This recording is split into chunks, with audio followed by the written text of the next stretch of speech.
반갑습니다. 김영현TV입니다. 6월 22일 주말 시작인데요. 비가 많이 오고 있습니다. 더위도 한풀 꺾일 듯 한데요. 국회의 어제 내용들을 좀 보면서 이런 국회 오만함과 독선 한풀 꺾으려고 하면 빠르게 사법부가 정상화돼야 되겠구나 이런 생각이 들더라고요.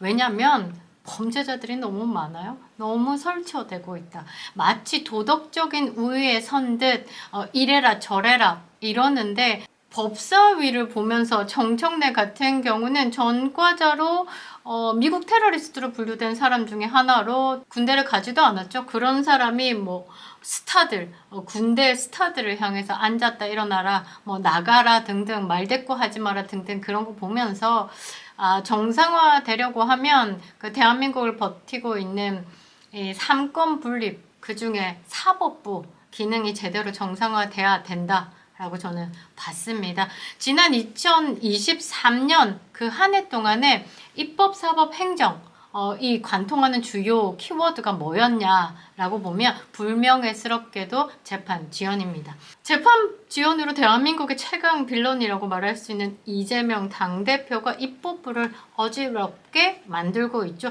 그런 입법부를 구성하고 있는 국회의원들, 다수의 범죄 혐의를 가지고 있는 국회의원들로 인해서 행정부인 윤석열 정부가 사사건건 발목 잡히면 민생을 돌보지 못하는 겁니다. 결론은 하나가 삐끗하죠. 그러면 다 아작이 나고 박살이 난다는 겁니다. 문재인 때 심어놨던 김명수 대법원장 망쳐놓은 사법부 지연된 정의는 정의가 아니다라는 말까지 나왔습니다. 재판 지연의 원인으로는 구조적, 제도적 문제가 제기되지만 사법부 신속한 재판에 대한 실패 이것에 대해서는 이견이 없는 평입니다. 대표적인 사건 짚어보겠습니다. 울산시장 청와대 개입 사건 여기에는 황운하도 포함되어 있고 조국도 포함되어 있고 문재인도 포함되어 있습니다. 어느 한 놈 깜빵 가지 않았다라는 것. 황운하는 징역 4년 때려 맞았죠. 위안부 후원금 횡령 윤미향 같은 경우는 2년 5개월이 걸렸습니다. 평균 3년으로 봐야 되겠죠. 판사들이 정치권 눈치를 본다는 비판이 아니 나올 수 없는 이유 중에 하나죠. 청와대 울산시장 개입 사건 같은 경우는 2020년 1월 29일에 법원에 접수됐습니다. 11월 29일에 1심 결론이 날 때까지 3년 10개월이 걸렸죠. 특정 후보의 당선을 위해서 청와대가 조직적으로 개입했다는 전대미문의 사건, 공판 준비에만 1년이 걸릴 정도로 더뎠습니다. 그 사이에 사건 당사자 송철호는요, 울산시장 임기 4년을 마쳤습니다. 판 깔아줬다라고 봐야 되겠죠. 청탁을 받고 상대 후보를 수사한 혐의 황운하는 2020년 국회의원에 당선돼서 임기를 꽉 채우고 4년 때려 맞고는 조국 혁신당으로 들어가서 지금 금배지로 연명하고 있습니다. 재판부는 1심 판결에서 이렇게 말했습니다. 공직자의 본분에 망각한 범죄라고 비판했지만 선거 개입으로 얻은 지위는 다 누릴 거 다 누리고 그렇게 국민 세금에 빨대 꽂아서 삐빠람 먹고 그렇게 지금도 버티고 있는 겁니다. 자녀 입시 비리 유재수 전 부산시 경제부시장 감찰 무마 누굽니까? 조국이죠.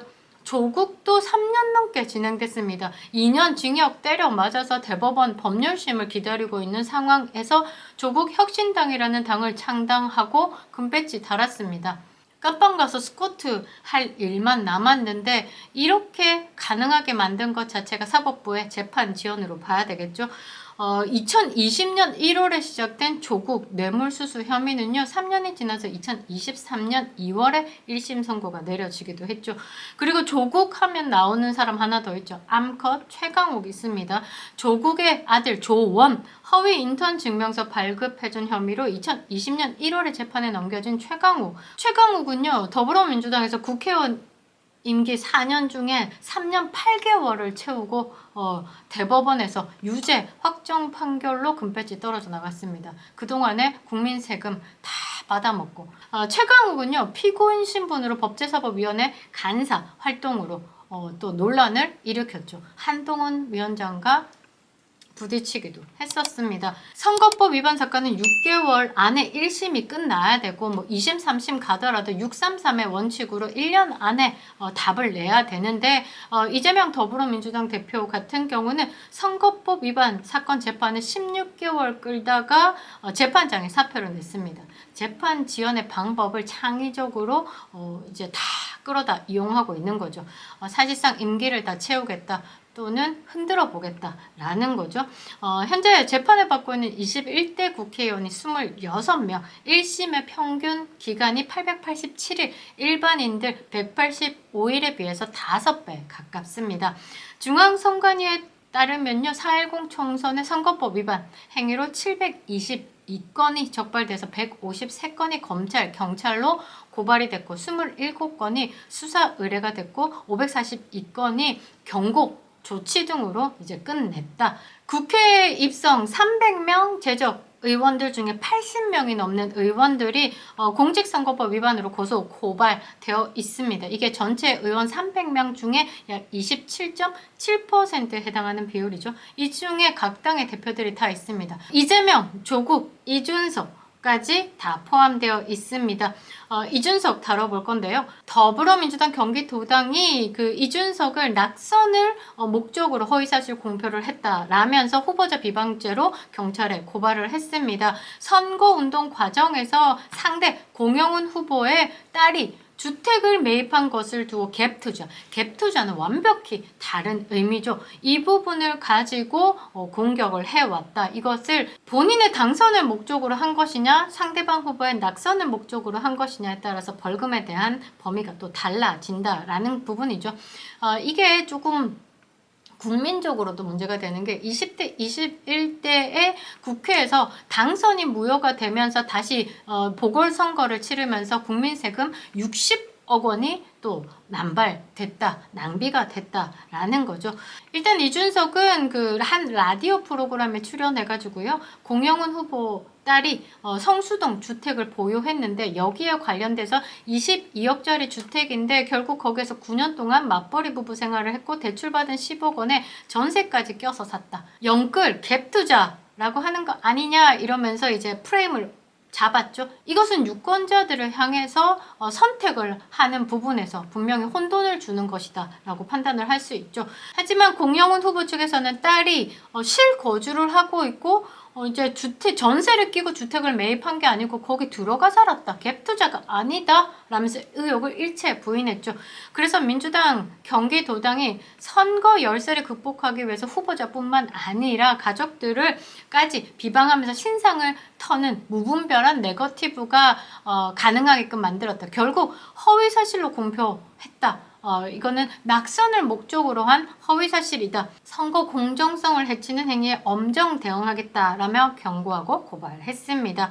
일단 선거에서 이준석은 개혁신당 이준석이 지역구 의원 한 자리를 차지했죠. 화성, 을에서. 그런데 선거법 위반으로 고발됐고 이것을 적용된 법을 보면요. 공직선거법 제250조 허위사실 공표죄 제251조 후보자 비방죄 이렇게 보면 당선되지 못할 목적으로 연설, 방송, 통신 등을 통해서 후보자에 대한 불리한 허위사실을 공표한 것, 비방한 경우 징역 또는 벌금형에 처한다라고 규정하고 있는데 보통 100만 원형이 선고되면 금배지 날아갑니다. 그래서 보통 80만 원으로 만들기 위해서 대법원 상고까지 올라를 가는데 그런데 이준석의 허위사실 공표죄 혐의는요, 본인의 당선이 아니라 상대방의 낙선을 목적으로 한 허위사실을 이제 읊어댄 거죠. 그리고 이준석에게 영향을 받든 받지 않았든 이준석 주장과 다르지 않은 이런 주장을 또 채널 A가 보도를 했는데 이 채널 A도 이제 법적인 조치 부분에 대해서 4월 5일 날 오보했다라면서 정정 보도를 냈습니다. 그 말은 이제 법적으로 문제가 되는 부분에 발을 뺐다라고 봐야 되고 언론사에서도 이제 허위사실을 인정했고 정정 보도를 한 만큼 이준석이 허위사실을 인지했다라고밖에 볼 수 없는 거죠. 그래서 공영훈 상대 후보에 대한 낙선의 목적으로 허위사실을 인지하고 버티렸다. 이제 이준석은 자기는 허위사실이 아니다. 나는 제보 받았다. 라는 식으로 빠져나가기 위해서 지금 공영훈 후보가 이제 방송의 토론회에서 이제 뭐 고개를 끄덕인 부분, 그리고 갭 투자에 대해서 어떻게 생각하느냐라고 했을 때 뭐 발언 등을 또 보태서 이제 본인을 이제 실드치기에 바쁘겠지만 빠져나가지는 못한다. 허위사실 공표죄로 이제 확정될 공산이 매우 크다는 게 법조계의 이제 답들입니다. 그리고 22일에 6월 22일 오늘이네요. 한국갤럽에서 지난 18일부터 20일까지 전국 만 18세 이상의 1,002명을 대상으로 실시한 주요 정치인 6명에 대한 호감조사의 결과가 나왔는데 좀 우습습니다. 1위는 갑자기 갑툭튀라는 느낌은 아니지만 항상 있어왔던 대선의 잠룡 주자 중에 한 사람이었던 오세훈 시장이 급등했습니다. 제가 볼 때는 전당대회를 앞두고 뭐 한동훈에 대한 좌파 프레임, 뭐 중국 공산당에 대한 프레임을 씌워가면서 조금 훼손시키는 부분들이 조금 반영됐다. 그리고 워낙 사법 리스크가 있는 이재명이 또 하나 대북 송금 사건이 보태지면서 이제 호감도는 훅 떨어진 것이다 라고 보는데, 거기에 반등한 사람이 오세훈 시장 36%로 가장 높은 수치였습니다. 여기에 제가 왜 이거를 꺼냈냐, 비호감도 1위가 이준석입니다. 상당히 높은 퍼센테이지 61%를 기록했습니다. 이준석이 가지고 있는 그런 거짓된 이미지, 성상납을 받았던 젊은이, 그리고 하버드 학력 세탁, 학력 위조를 지금까지 꾸준히 하면서 입 쳐닫고 있는 부분, 그리고 또 하나 뭐겠습니까? 중국 공산당과 연결되었을 같은 친중 이미지, 그런 부분들 때문에 비호감도가 급상승했다라고 보는데, 바로 뒤에 1% 차이로는 홍준표 대구시장 60%로 남았습니다. 최근에 티키타카 서로 하고 있는 사람들이 홍준표 대구시장과 이준석이 아닌가 보는데, 이렇게 두 명이 싸잡아서 비호감도 1, 2위를 달리고 있다라는 거죠. 호감도는요, 지지율 예고 지표일 수도 있습니다. 확장성으로 볼 수 있고 앞으로 오를 가능성이 또 있다라고 봐야 되겠죠. 일단 선거법은 6개월 안에 끝납니다. 지금까지 그렇게 하지 않았는데 제가 왜 이것을 이야기하냐면요, 지금 현재 대한민국 사법부의 수장은 조이대. 지금까지 이제 헌법 제103조 법관은 헌법과 법률에 의해서 그 양심에 따라 독립하게 심판한다라고 규정해왔던 사법권의 독립에 대해서 많이 훼손을 했던 부분, 그리고 사법권의 독립이 민주주의의 기본 원리인 삼권분립의 요청이며 법치국가가 가장 중요한 조직적 징표 하나로 보고 있지만, 문재인 정권에서 김명수 대법원장 안에서 이런 모든 것들이 무너졌다. 유독 국회의원들 재판에 눈치 보고 있는 정치권 눈치 보기가 시작됐었죠. 그런데 조희대 대법원장이 이제 들어오면서 완벽히 분위기가 바뀌었다라고 봐야 되겠죠. 조희대 대법원장은 70세 정년 기준 때문에 지금 연세로 뿔로 7년의 대법원장의 임기를 마치지 못합니다. 그래서 3년 6개월, 거의 반토막 만큼 밖에 일을 못하니까 조금 급할 수도 있겠죠. 그래서 조희대 대법원장이 취임하고 바로 4시간 만에 결재 서류가 딱 올라갑니다. 조희대 대법원장은 7년의 임기 중에 자신이 쓸 수 있는 3년 6개월 안에 전체 할 수 있는 양을 2배로 신속하게 모든 것을 해결하겠다라는 욕심을 보이고 있는 것이다. 이렇게 해석이 되고요.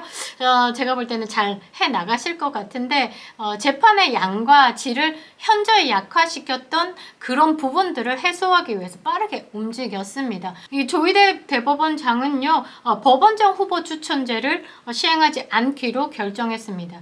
이게 재판 지원으로 가는 부분들 중에 또 하나이기도 했었는데요. 이건 김명수가 만들어 놓은 겁니다. 장기 프로젝트 같은 건데, 이게 뭐냐면 법원 소속 판사들에게 추천을 각각 받은 이 법원장이 또 임명되는, 그러니까 본인을 추천한 그 재판장들에게 눈치를 볼 수밖에 없기 때문에 재판 지원을 하고 있는 부분에 빠르게 가, 이렇게 말하지 못하는 그런 부분들을 조금 생각해서 이런 제도를 김명수가 만들지 않았을까. 그래서 이런 포인트를 보고 조희대 법원장이 딱 들어오자마자 법원장 후보 추천제 없을 거야 라고 공표를 했죠. 그리고 판결 성향이 보통 보수적이었습니다. 제가 가장 좀 눈여겨보는 부분은요. 군 문제를 외부 절차로 해소하면 국군 조직력이 와해될 거다라면서 국방부를 상대로 위헌 소송을 냈다가 강제 전역당한 군 법무관의 복직 소송에서 징계가 정당하다는 소수 의견을 내기도 했었고요. 양심적 병역 거부, 종교적 양심. 그래서 종교적 양심이 병역보다 우선할 수 없다라고 의견을 내는 등 개인의 자유보다는 국가와 조직이 우선되는 부분에 의견을 개진해 왔습니다. 이게 완벽한 보수라고 봐야 되는 부분이죠. 제가 가장 포인트로 보는 게 뭐냐면 법원장들이 지금 재판을 하고 있습니다. 원래 법원장들이 행정 업무만 맡았었거든요. 이제 법 위에 있고. 근데 어렵고 복잡한 재판을 직접 주재하게 나셨습니다. 그러면 야, 법원장이 재판을 이끌고 있는데 그 밑에 있는 재판관들이 재판 지원을 할 수 있냐? 그거는 못 한다는 거죠. 법원장이 막 쉽게 얘기하면 한 달에 한 30건씩 하는데 밑에 있는 사람들이 재판을 지원해서 한 10건, 20건 이렇게 하면 상급자에게 눈치가 보일 수밖에 없는 거죠. 그래서 규율을 잡아간다는 것. 이런 것만 봐도 자연스럽게 물이 흐를 수 있게끔 그동안에 내부적인 시스템은 변화시키지 않고 뭐 재판관들이 많아야 된다. 판사를 많이 뽑으라. 뭐 이런 식으로 물 때려 붓는다는 식으로 이제 해결을 하려고 했는데 조희대 대법관이 딱 들어와서는 아니야. 시스템을 바꾸면 원활하게 돌아갈 수 있는 시스템을 바꾸면 촥 그러면 판사 많이 뽑을 필요도 없고 지금 판사로도 충분히 할 수 있어. 그동안에 나태해졌던 분위기를 끌어당기면 돼. 이런 느낌으로 지금 이제 법원을 바꾸고 있는 거죠. 그 말은 선거법 위반이 지금까지 18개월 이건 2년, 3년 가까이 늘어져 왔던 것을 이번 22대 국회에 위법했던 그런 당선인들은 633의 원칙으로 6개월 안에 1심이 끝날 것이다. 이준석, 조국, 이재명 갑니다. 그 말을 하고 싶어서 오늘 영상을 만들었는데요. 사회 정의라는 것은 그냥 일반 국민들 위에 있는 그런 도덕적으로 우위를 가지고 있는 존경받아야 되는 그런 그룹이 정화되지 못한다면 사회 정의가 실현되지 않는다. 지금 대한민국에서 입법부에 있는 국회의원들이 시장통보다 더 난잡하고 쓰레기들만 가득 차 있는데 이게 사회적으로 정상적으로 돌아가겠냐고요. 국민 울분만 채워지고 있는 부분이죠. 워낙 부정이 많다 보니까 부정선관위가 진행해왔던 4.10 총선의 부정선거까지도 의혹이 있는 부분, 이런 것들이 말끔히 해소되기 위해서는 대한민국의 시스템이 바로 잡혀야 한다는 겁니다. 제가 생각할 때는 조희대 대법원장이 이끄는 이 사법부의 정상화와 함께 쓰러져 있던 대한민국이 바로 설 것으로 보고 있습니다. 결국은요, 여러분, 우리가 원하는 것은요, 정권 재창출입니다.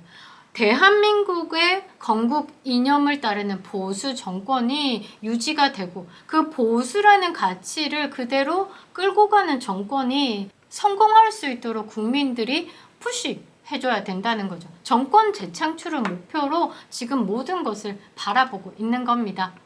김영윤TV였습니다.